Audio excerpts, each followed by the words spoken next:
السلام علیکم۔ NHK world Japan کی اردو سروس میں محمود ملک حاضر ہے۔ آج منگل فروری کی 8 تاریخ ہے۔ اب آپ اردو میں خبریں سنیے۔ ٹوکیو بلدیہ عظمیٰ نے منگل کے روز 17,000 سے زائد نئے یومیہ کیسز کی تصدیق کی ہے۔ یہ تعداد کسی بھی منگل کے روز کی تعداد کی نسبت سب سے زیادہ ہے۔ دارالحکومت میں 17,113 نئے انفیکشن کی تصدیق ہوئی ہے، جو ایک ہفتہ قبل کی تعداد کا تقریباً 1.18 گنا ہے۔ ٹوکیو کی مقامی حکومت کا یہ بھی کہنا ہے کہ کرونا وائرس کی علامات کے باعث 51 افراد کی حالت سنگین ہے، جس کی وجہ سے انہیں وینٹیلیٹرز یعنی دل اور پھیپھڑوں کو معاونت دینے والی ECMO مشین کے ذریعے طبی امداد دی جا رہی ہے۔ یہ پیر سے 3 زیادہ تعداد ہے۔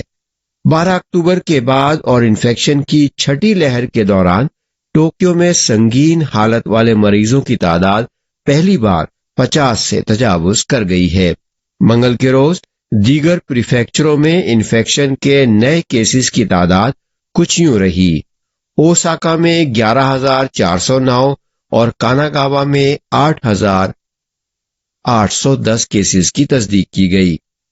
آئیچی میں 5,855، چیبا میں 5,091 اور فکووکا میں انفیکشنز کے 4,812 نئے کیسز کی اطلاع ملی۔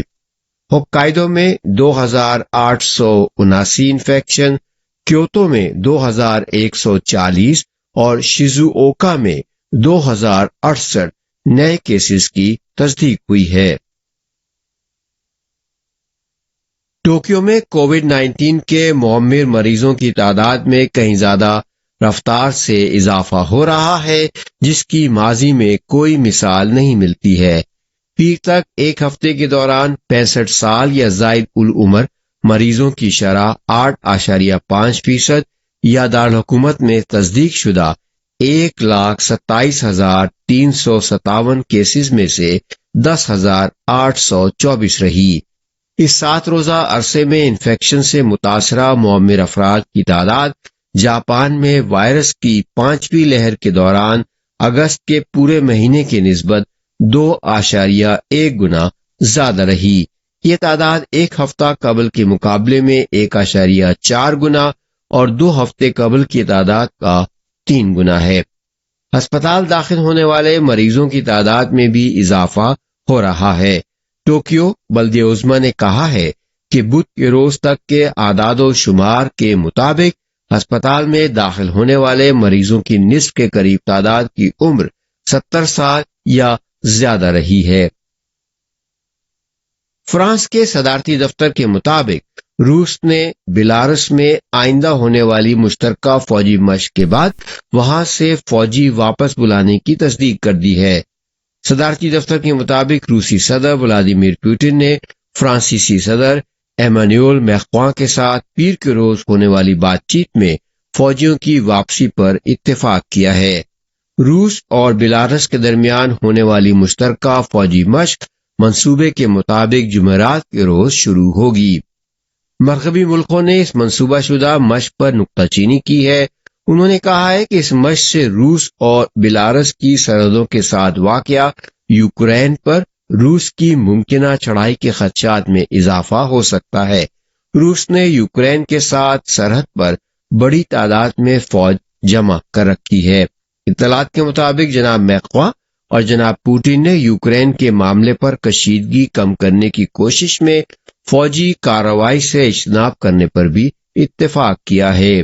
دریاسنا ملنے والی اطلاعات کے مطابق جناب پوٹن نے روس کی سلامتی کے مطالبے میں لچک پیدا نہ کرنے کے اپنے موقف کا اعادہ کیا ہے۔ انہوں نے اس مطالبے کو اپنا قومی اور قانونی حق قرار دیا ہے۔ روس نیٹو میں مزید توسیع نہ کرنے کے لیے زور دے رہا ہے۔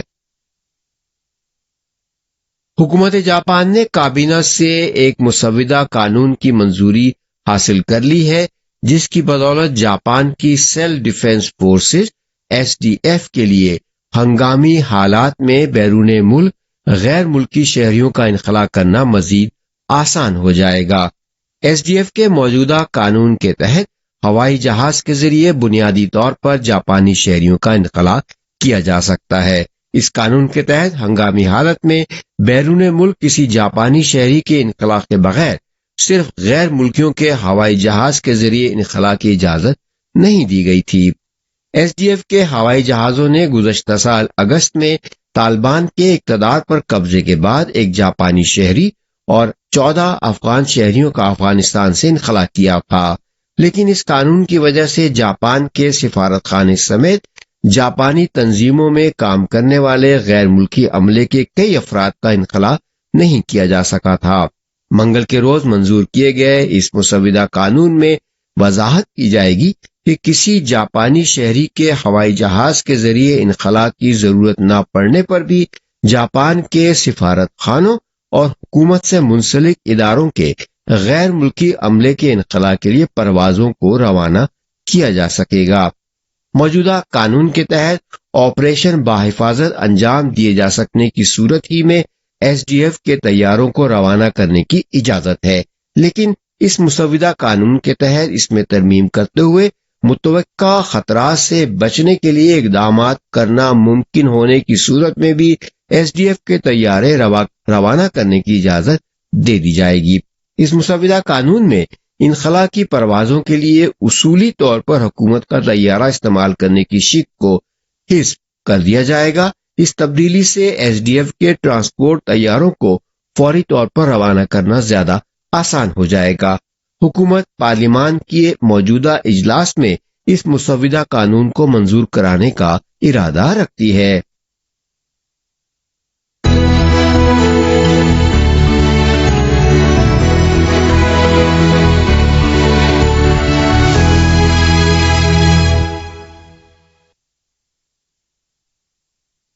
یہ خبریں NHK ورلڈ جاپان کی اردو سروس سے نشر کی جا رہی ہیں، اور اب پیش ہیں آج کی باقی خبریں۔ جاپان تقریباً $1.85 کروڑ مالیت کی خوراک اور دیگر انسانی امداد میانمار بھیجے گا۔ وزیر خارجہ ہایاشی یوشی ماسا نے منگل کے روز نامہ نگاروں کو بتایا ہے کہ گزشتہ سال کی فوجی بغاوت کے بعد سے میانمار کی معیشت جمود کا شکار ہے۔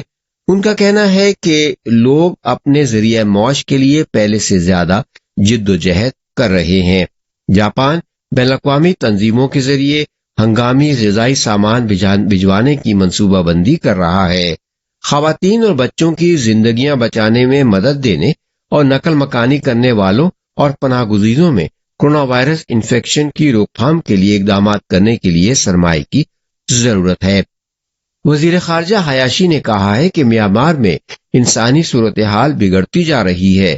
انہوں نے بتایا ہے کہ جاپان ٹھوس انداز میں میانمار کے لوگوں کے شانہ بشانہ کھڑا ہوگا اور اس طرح سے انسانی امداد کی فراہمی جاری رکھے گا جو ضرورت مند لوگوں تک پہنچ سکے۔ میانمار میں 1 فروری 2021 کی فوجی بغاوت کے بعد سے فوجی حکومت اور ہنگامی حالت کے تحت لوگ اب بھی ظلم و ستم کا شکار ہیں۔ تائیوان نے اعلان کیا ہے کہ وہ بعض جاپانی غذائی اشیاء پر سے درآمدی پابندیاں ختم کر دے گا جو مارچ 2011 کے فوکوشیما جوہری بجلی گھر کے حادثے کے بعد سے عائد چلی آ رہی ہیں۔ یہ پابندیاں 5 پریفیکچروں کی پیداوار پر بھی لگائی گئی تھیں۔ تائیوان نے فوکوشیما اور اس کے قریب میں واقع پریفیکچروں ایباراکی، توچگی، گما اور چیبا سے غذائی مصنوعات کی درآمدات روک دی تھیں۔ اس پابندی میں الکوہل والے مشروبات شامل نہیں تھے۔ 2015 میں تائیوان کی انتظامیہ نے دیگر پریفیکچروں سے بھی غذائی اشیاء کی اصل پیداواری جگہ کا ثبوت لازمی قرار دے دیا تھا۔ جاپان تائیوان سے پابندیاں ختم کرنے کی درخواست کرتے ہوئے انہیں ایسے یک طرفہ اقدامات قرار دیتا آیا ہے جن کی کوئی سائنسی بنیاد وجود نہیں رکھتی۔ تائیوان ایسے ٹیسٹ نتائج کو لازمی قرار دے گا جن سے پتہ چلتا ہو کہ 5 پریفیکچروں سے درآمد کی جانے والی غذائی اشیاء تابکار مواد کے لیے اس کے معیارات کے مطابق ہیں۔ پھر یہ اشیاء تائیوانی حکام کے معائنوں سے گزریں گی۔ تائیوان تمام پریفیکچروں کے لیے اصل پیداواری جگہ کے ثبوت سے متعلق مطلوبہ شرائط کو اب بھی برقرار رکھے گا۔ تائیوان میں درآمد شدہ جاپانی غذائی اشیاء پر پابندی ہٹانے کے خلاف عوامی آرا اب بھی انتہائی سخت ہیں۔ مبصرین کا کہنا ہے کہ تائیوان کے فیصلے کا تعلق جاپان کے ساتھ مسئلے کو حل کر کے جامع اور ترقی پسند سمجھوتا برائے بحر الکاہل کے آر پار شراکت داری کا رکن بننے کی خواہش سے تعلق رکھتا ہے۔ تائیوان نے آزادانہ تجارت کے اس سمجھوتے میں شمولیت کی درخواست گزشتہ ستمبر میں کی تھی۔ شمالی کوریا پر پابندیوں کی جانچ کرنے والے اقوام متحدہ کے پینل نے کہا ہے کہ پیونگ یانگ سائبر حملوں کے ذریعے رقم حاصل کرتا رہا ہے اور اسے اپنے جوہری اور میزائل ترقی کے منصوبے جاری رکھنے کے لیے استعمال کر رہا ہے۔ اقوام متحدہ کی سلامتی کونسل کے ماہرین کا یہ پینل اپنی سالانہ رپورٹ جلد شائع کرنے والا ہے۔ اقوام متحدہ کے سفارتی ذرائع کا کہنا ہے کہ یہ رپورٹ نشاندہی کرتی ہے کہ شمالی کوریا پابندیوں سے کتراتا ہوا بچ رہا ہے اور اس نے جوہری انفجار کی صلاحیت والا مواد بنانے کی اپنی صلاحیت کو پہلے سے زیادہ بہتر کر لیا ہے۔ اس رپورٹ کے تجزیے میں یہ نتیجہ اخذ کیا گیا ہے کہ شمالی کوریا نے ٹھوس اور مائع ایندھن استعمال کر کے نئی قسم کے بیلسٹک میزائلوں اور دیگر کے داغنے کے تجربات کی رفتار بڑھا دی ہے اور اس نے اپنے میزائل یونٹ کی پہلے سے زیادہ بہتر بنائی گئی صلاحیتوں کا بھی مظاہرہ کیا ہے۔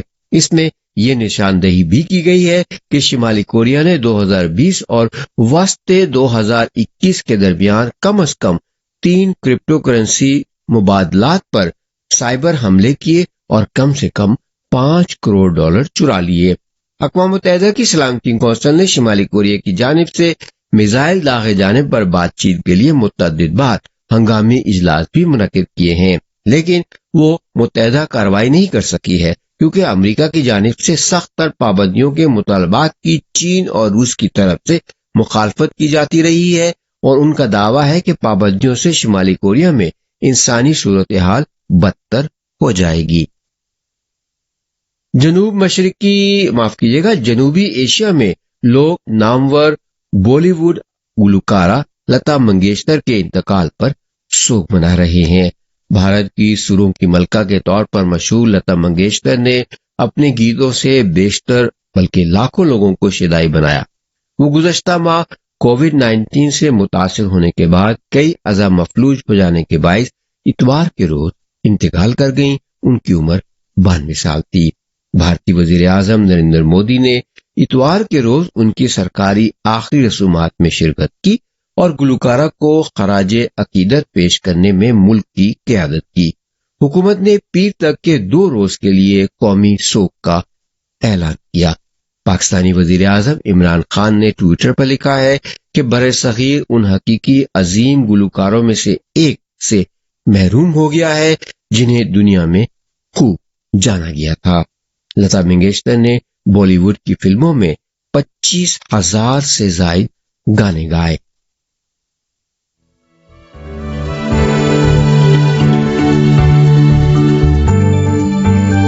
NHK ورلڈ جاپان کی اردو سروس سے خبریں ختم ہوئی۔